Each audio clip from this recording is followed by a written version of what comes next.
Details చూద్దాం. Medak parliament నియోజకవర్గ సన్నాహక సమావేశంలో హరీష్ రావు మాట్లాడుతున్నారు. ఇప్పుడు లైవ్ చూద్దాం. మా తెలంగాణ వడ్లెందుకు కొనవంటే అగో గింతగానం వడ్లు పండుతాయా? మీరు మొన్నటిదాకా 68 లక్షల మెట్రిక్ టన్నుల వడ్లు పండుతుండే, ఏమైనా మ్యాజిక్ చేసినారా? 3 కోట్ల మెట్రిక్ టన్నులు ఆడికెళ్ళి పండుతున్నాయి అన్నారు.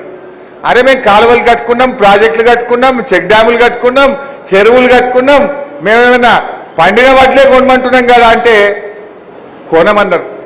అరే ఎండాకాలం వడ్లు ఈ నూకలైతాయి, నువ్వు బాయిల్ రైస్ కొనాలి, నువ్వు ఇది కొనాలి ఎప్పటి లెక్క అంటే మీ తెలంగాణ ప్రజలకు నూకల్ బుక్కుడు నేర్పుండి అని తెలంగాణ జాతిని అవమానపరిచిన పార్టీ బీజేపీ పార్టీ. మనం ఢిల్లీలో పోయి ధర్నా చేసినాం వడ్లు కొనమని. ఈ నూకల్ బుక్కుమని మన తెలంగాణ ప్రజల్ని అవమానం చేసిన బీజేపీకి ఎందుకు ఓటేయాలో ఇలా తెలంగాణ ప్రజలు ఆలోచించాల్సిన అవసరం ఉంది. ఎన్నడన్నా రైతుల కోసం బీజేపీ మాట్లాడినాదే? పేదల కోసం మాట్లాడిందా? దళితుల కోసం మాట్లాడిందా? బీసీల కోసం మాట్లాడిందా?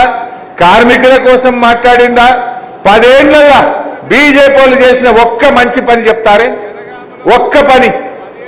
ఇప్పుడు మనం చెప్పచ్చు, మీరు ఎవరిని అడిగినా బీఆర్ఎస్ ఏం చేసిందంటే 2000 పింఛన్ ఇచ్చింది, కళ్యాణ లక్ష్మి ఇచ్చింది, కేసీఆర్ కిట్ ఇచ్చింది, రైతు బంద్ ఇచ్చింది, రైతు బీమా ఇచ్చింది అని ఎన్నో 100 ప్రోగ్రాంలు మీరు చెప్పగలుగుతారు. బీజేపీ వాడిని ఏం చేసినవరా బై నీ 10 ఏళ్ళ అంటే చెప్తాడా? పెట్రోల్ ధర 60 రూపాయలకి 100 రూపాయలు చేసినా, 400 ఉన్న సిలిండర్ను 1000 రూపాయలు చేసినా, పేదరికం పెంచినాం, ఆకలి పెంచినాం, నిరుద్యోగం పెరిగింది. మీకు బయ్యారంలో ఉక్కు ఫ్యాక్టరీ పెట్టమని ఎగబెట్టినాం, కాజీపేటలో కోచ్ ఫ్యాక్టరీ పెట్టమని ఎగబెట్టినాం, మీ 7 మండలాలు గుంజుకున్నాం. గిది తప్ప బీజేపీ వాళ్ళు ఒక్కటి చెప్తారే? ఇలా అబద్ధాలలో బీజేపీ బడే మియా అయితే కాంగ్రెస్ చోటే మియా, ఇద్దరు అబద్ధాలు పోటీ పడుతున్నారు. అందుకే ఇలా రేవంత్ రెడ్డి కూడా మొన్నటిదాకా ఏమన్నాడు? బీఆర్ఎస్ బీజేపీ ఒకటేని అసెంబ్లీ ఎలక్షన్లలో మన మీద బురద జల్లింది. ఇప్పుడేమైంది? బడేమియా అంటుండు. మొన్న నరేంద్ర మోడీ గారు హైదరాబాద్కి వచ్చిండు. రేవంత్ రెడ్డి గారు ఆయన దగ్గరికి పోయి ఏమంటుండు? రేవంత్ రెడ్డి గారు మోడీ గారిని పట్టుకొని బడే భాయ్ భవిష్యత్తులో కూడా నీ సహకారం ఉండాలి అంటుండు. ఆగే మీ తుమారా ఆశీర్వాద రహనా అంటుండు. అంటే ఇప్పుడు ఎవరు ఒకటైనట్టు? ఇవాళ కాంగ్రెస్ బీజేపీలు ఒకటై బీఆర్ఎస్ లేకుండా చేయాలని చెప్పి బడే భాయ్ చోటే భాయ్ ఇద్దరు ఒకటై కుట్రలు చేస్తా ఉన్నారు. అందువల్ల మనం జాగ్రత్తగా ఉండాలి. ఇవాళ కాంగ్రెస్ పని అయిపోయింది, కానీ తెలంగాణ ప్రజలకు బీఆర్ఎస్ పార్టీ శ్రీరామ రక్ష.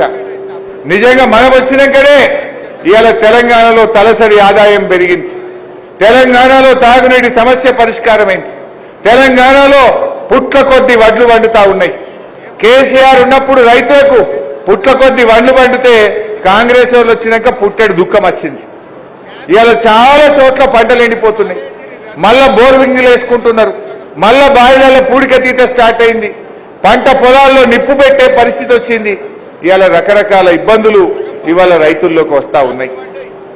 మరి ఈరోజు మనం ఆలోచించాలి అందరం కూడా. దయచేసి ఇవాళ వాళ్ళు బీజేపీ వాళ్ళు ఏంటంటే ఏమనంటే ఒక క్యాలెండర్ వస్తున్నట్టు ఇంటికాడ, లేకపోతే రాముని పేరు చెప్తుంది. మనం కట్టలేదు అదే గుళ్ళు, సిద్దిపేటలో మనం కట్టలేదు ఆ గుళ్ళు. దాదాపు 40 కోట్ల రూపాయలతో ఒక్క సిద్దిపేట నియోజకవర్గంలో అనేక దేవాలయాలు అభివృద్ధి చేసినాం. భోగేశ్వర స్వామి ఆలయాన్ని అభివృద్ధి చేసుకున్నాం, మన వెంకటేశ్వర స్వామి గుడిని అభివృద్ధి చేసుకున్నాం, కోనాయపల్లిలో అద్భుతమైన వెంకటేశ్వర స్వామి ఆలయం కట్టినాం, చింతమడకలో హనుమాన్ దేవాలయం కట్టుకున్నాం, సంతోష్ మాత గుడిని అభివృద్ధి చేసుకుంటున్నాం, కోటి లింగాల గుడిని అభివృద్ధి చేసుకుంటున్నాం, రంగనాయక స్వామి గుట్ట మీదికి బ్రహ్మాండమైన రోడ్డేసి రంగనాయక స్వామి దేవాలయాన్ని అభివృద్ధి చేసుకుంటున్నాం. అరే పెద్దమ్మ గుడి కట్టినాం, ఎల్లమ్మ గుడి కట్టినాం, బీరప్ప దేవుని గుడి కట్టినాం, పోషమ్మ గుడి కట్టినాం, మాంకాలమ్మ గుడి కట్టినాం. కట్టని గుడి ఉన్నదా? మనం పూనుకోని గుడి ఒక్కటన్నా ఉన్నదా అని నేను అడుగుతా ఉన్నా. గుళ్ళల్లో ప్రతిరోజు పూజలు జరగాలని ధూప దీప నైవేద్యాలు పెట్టి ప్రతి గుడికి 10,000 రూపాయలు ఇచ్చింది మన కేసీఆర్. ఇట్లా ఎన్నో మంచి కార్యక్రమాలు చేసినాం. ఇక మనం దేవుణ్ణి పట్టించుకోనట్టు ఇక వాళ్ళే దేవుణ్ణి పట్టించుకున్నట్టు. యాదాద్రి లక్ష్మీనరసింహస్వామి గుడి ఎంత అద్భుతంగా కట్టిండు మన కేసీఆర్. సిద్దిపేటకి మనం బంగారం జమ చేసి ఆ యాదాద్రి లక్ష్మీనరసింహస్వామికి బంగార కిరీటం కోసం కూడా మనందరం పోయి ఇచ్చిరా లేదా? ఈ రకంగా ఎన్నో మంచి కార్యక్రమాలు చేసినాం. పేదలకు ఏం చేసినావో చెప్పమంటే వాళ్ళు ఆ విషయం ఏమి చెప్పరు. అందువల్ల నేను మీతో కోరేది, దయచేసి కార్యకర్తలం ఏమరుపాటుగా ఉంటే తర్వాత బాధపడితే ఏమీ రాదు. రఘునందన్ సంగతి కూడా మీకు తెలుసు. దుబ్బాక ఉప ఎన్నికల్లో మనం కూడా పోయి పనిచేసినాం. రామలింగన్న చనిపోతే అక్కడ బై ఎలక్షన్ వచ్చింది. అక్కడ బై ఎలక్షన్ లో ఏం చెప్పిండి రఘునందన్ రావు? ఇంటికి 2 ఎడ్లు ఇస్తా, మనిషికి 2000 నిరుద్యోగ భృతి ఇస్తా, టెక్స్టైల్ పార్క్ పెడతా, రైలు తెస్తా, అన్ని అబద్ధాలు ఆడి గెలిచిండు.